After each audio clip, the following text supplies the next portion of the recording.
So अशा तऱ्हेने आपलं जो आपण 75 हार्ड चॅलेंज जो सुरू केलेला तो आता 50% कंप्लीट झालाय. आणि काय म्हणतो की मलाच कळत नाही बघता बघता कसा वेळ गेला. मग म्हणलं याबद्दल एक व्हिडिओ करू. कारण विषय कसा आहे की कन्सिस्टन्सी म्हणलं सगळ्यात जास्त अवघड असते आणि तीच आता हळूहळू बिल्ट व्हायला लागली. माझी पण व्हायला लागली आणि होतीच म्हणता येईल. आणि माझ्या गेस तुमची पण झाली असेल. चला मग बोलूया प्रोग्रेस बार. पहिल्यांदा ऑफकोर्स शेअर द लिंक, टेलिग्रामची लिंक शेअर करा यार. काय 500 झाले आहेत नाही का, 500 काहीतरी आहे सबस्क्रायबर. तेवढे जास्त झाले तर मलाच बरं पडेल. ठीक आहे चला आता काय बघा, वी हॅव कम्प्लीटेड 750 कॉन क्वेश्चन्स.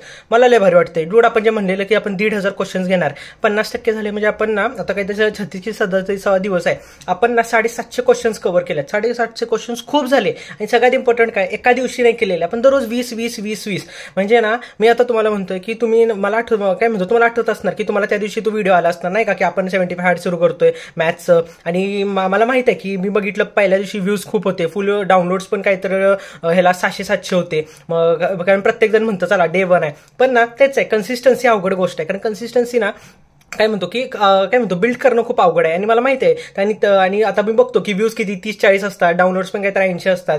तर ऑफकोर्स की हळूहळू सगळे गळत जातात. पण माझ्या मते खूप जण थांबले असणार नाही का की दररोज करत असणार. आणि मी हे नाही म्हणत आहे की आपलं लय भारी आहे नाही का. इम्पॉर्टंट हे नाही आहे की तुम्ही सॉल्व्ह करता, इम्पॉर्टंट आहे सवय लावणं इम्पॉर्टंट आहे कुठल्याही गोष्टीची. आणि ते एकदा लागली तर सोपं जातं. एकदा जर तुमचं मॅथ्स कन्सिस्टन्सी लागली ते तुम्ही इंग्लिश ग्रामरला करू शकताय, मराठी ग्रामरला, जी केला. पण ती कन्सिस्टन्सी बिल्ड करणंच अवघड आहे. आणि हा चॅलेंज रिअलिटीमध्ये त्यासाठी होता. See we have completed. आणि माझ्यामध्ये तुम्ही शिकला असणार न्यू मेथड न्यू अप्रोचेस. मी स्वतः शिकलो. स्वतः जेव्हा सारखे क्वेश्चन्स बनवतोय किती वेळ लागतोय मला आठवतंय. पहिल्या दिवशी मला 3.5 तास लागलेले नाही का की ती 20 क्वेश्चनची पीडीएफ बनवायला. कारण खूप जास्त की कसं असलं पाहिजे, काय असलं पाहिजे. आणि कसं झालं की चॅलेंज दिलाय आणि मला कळतं की आता मी तर बोलून दिले आणि शब्द पाळणारच असं माझं असते.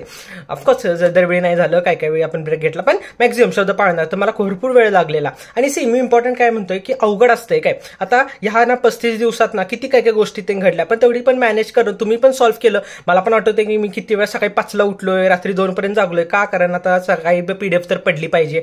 सो येस हे आहे. See maths gets easy when we do it daily. Of course म्हणलं की काय आहे तर डिड यू जॉईन, तुम्ही केलं का जॉईन मला कमेंटमध्ये सांगा. आणि कुठल्या जिल्ह्याचं आहे ते पण सांगा. अजून एक, it was challenge to myself. हा चॅलेंज ना खरं तर मला स्वतःला होता, कारण मी शब्द देऊन बसलोय तर मला दररोज करायला लागणार. आणि मी तुम्हाला सांगतोय हे दररोज 20-20 प्रश्न करून माझंच जास्त तयारी झाली. मलाच भारी वाटायला लागले की डूड मला किती गोष्टी क्लिअर झाल्यात. प्रत्येक मी म्हणजे किती एक्झामचे क्वेश्चन पेपर बघितलेत, मला तर भरपूरच जास्त क्लिअर झाले. त्यामुळे मला तर फायदा झालाय. टाइम फ्लाईज हे का लिहिले की मला माहिती आहे काय की तुम्हाला आठवलं असणार की हा व्हिडिओ पडलाय, तुम्ही ठरवला असणार, नंतर आपण सोडून देतो. आणि आज कळतं अरे 35 झाले, 35 दिवस म्हणजे 750 क्वेश्चन झाले. आणि मला माहिती आहे खूप जणांना असं वाटणार की अरे यार कंटिन्यू केलं असतं तर बरं झालं असतं. पण मी तुम्हाला तेच म्हणतोय, अजून तर वेळ कुठं गेलाय ना, आता पण तुम्ही कंटिन्यू करू शकता. आणि नॉट ओनली हे, तुम्ही काहीतरी टार्गेट ठेवा आणि तुम्ही काहीतरी हे करा. अजून काही सी डे 1 और 1 डे हे इम्पॉर्टंट आहे. आता आपल्या प्रत्येकाची परीक्षा पुढे गेली, आपल्या प्रत्येकाला माहित आहे की एक्झाम आता तर सध्या होत नाहीये, तर प्रत्येकजण लूज पडतं. पण हीच तर वेळ आहे, हीच वेळ आहे अभ्यास जास्त करायची. आता मला पण काय हौस आली का इतका अभ्यास करायचा, पण मी का करतोय, कारण at the end of the day decision घेतलाय, हो गव्हर्नमेंट जॉब पाहिजे तर गव्हर्नमेंट जॉब पाहिजे, अभ्यास करायचा आहे तर अभ्यास करायचा आहे. आणि त्यामुळं मी म्हणतोय की डे 1 और 1 डे हे आपल्याला ठरवलं पाहिजे आणि सुरू केलं पाहिजे. Sincerity beats talent. एक तुम्हाला सांगतो, टॅलेंटेड आपण काय म्हणतो की यार हाले टॅलेंटेड, हे तुम्ही जावा सदाशिव पेठेत जावा, ढीक टॅलेंट मिळतील लाईफमध्ये. तुम्ही बघा वेस्टेड टॅलेंट सगळ्यात जास्त आहे, सगळ्यात जास्त वेस्टेड टॅलेंट आहे. त्यामुळं जर टॅलेंट असून उपयोग आहे का, नाही उपयोग नाही आहे. इम्पॉर्टंट काय, सिन्सिअरिटी इम्पॉर्टंट आहे. तुम्ही कसं सिन्सिअर आहे. आणि हे सिन्सिअरिटी कशी असती आपल्यानंतर आपल्या कामात पण झळकती. जर आपण काम करतोय आपण ते किती सिरियसली घेतो. आपण आता मग प्रत्येक जण म्हणतो मला एक्झाम पास व्हायचं आहे, दररोज अभ्यास करणं गरजेचं आहे, सिन्सिअरिटी गरजेची आहे. त्यामुळे मी म्हणेन. आणि वेळ तसा पण जाणार आहे. आणि असा पण अरे बघता तर 30 एप्रिल आला, मागच्या वर्षी कंबाईनची प्रिलिम्स दिलेली, आठवतं किती काय गोष्टी घडल्या एका वर्षात. असं वाटलेलं की अरे यार पुढच्या वर्षी म्हणजे कधी होणार, आलं बघता आता हे किती 4 महिने संपले वर्षाचे.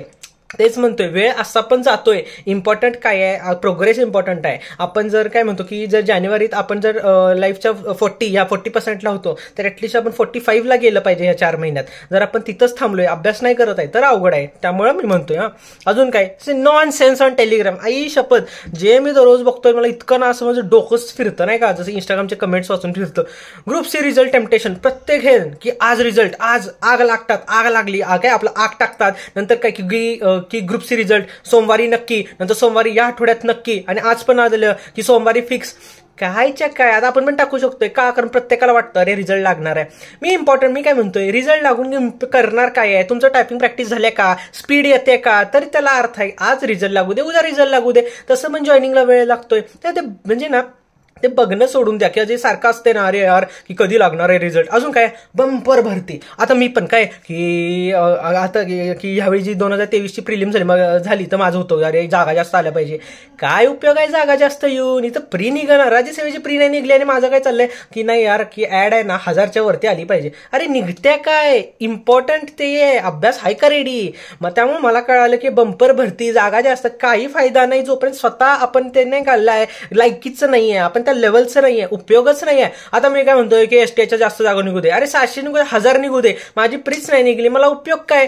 त्यामुळे काय इम्पॉर्टंट बंपर भरतीचा उपयोग आहे का, अजिबात उपयोग नाहीये जर आपण रेडी नाहीये. त्यामुळे स्वतःला रेडी करणं गरजेचं आहे, स्वतः अभ्यास करणं गरजेचं आहे. अजून काही no target so no study प्रत्येकाचा आहे. अरे नाही अरे मूड होत नाहीये, मूडनुसार अभ्यास करून नाही चालत. आणि जे टार्गेट नाही स्वतःला टार्गेट द्या. असं समजा 1 जूनला कंपल्सरी कंबाईनचं ऍड आहे, किंवा ना की आपलं 10 जूनला किंवा आता 16 जूनला जशी युपीएससी 16 जूनला राज्यसेवा आहे तसा अभ्यास करा. खोटं द्या, स्वतःला फसवताय ना त्याच्या स्वतःला गंडवा, काहीतरी खोटं टार्गेट द्या आणि अभ्यास करा. कारण इम्पॉर्टंट ते आहे, अभ्यास करणं इम्पॉर्टंट आहे. सी गेट बिझी लिव्हिंग और गेट बिझी डाईंग. हा तर कोट म्हणजे डूड माहिती आहे आपल्या प्रत्येकाला की सिरियसली तसं पण वेळ जाणार आहे. त्यामुळे यू हॅव टू नाही का चूज. सो येस, त्यामुळे म्हणलं. आणि अजून काय तर व्हिडिओ ऑन मंडे और ट्यूजडे. आता काय उद्या सॅटर्डे संडे ब्रेक घेऊया. मंडेला मॅक्झिमम मी ट्राय करीन, कसं नोडं नाही आहे या विकेंडला. त्यामुळं जर मी लवकर आलो तर मग सकाळी मंडेला PDF टाकीन, नाही तर ट्यूजडेपासून तर 100% सुरू. आणि आता पुढचे 35 दिवस आहेत, तर तुम्ही जॉईन केलं नसलं तर मी तुम्हाला म्हणून जॉईन करा. आणि इम्पॉर्टंट हे नाही आहे काय की सॉल्व्ह करा किंवा हे कुठलं पण जॉईन करा. इम्पॉर्टंट आहे कन्सिस्टन्सी बिल्ड करणं. मी तुम्हाला सांगतो की हे जे 35 दिवस जे कोणी 30 दिवस सॉल्व्ह केला असणार त्याला एक स्वतःमध्ये आत्मविश्वास येणार की अरे मी करू शकतोय, नाही का, माझ्यात कन्सिस्टन्सी आहे. त्यामुळे हाच नाही आपलं भावी अधिकारीचं काय म्हणतो PDF सोडा, तो कुठलाही गोष्ट आणि कन्सिस्टन्सीनी बिल्ड करेल. त्यामुळे मी म्हणेन हे. आणि काय शेअर द टेलिग्रामची लिंक शेअर करा. ठीक आहे. सो येस, तेवढंच होतं व्हिडिओ, अजून काही नाही. चलो ऑल द बेस्ट. मंडे किंवा ट्यूजडेला येईल.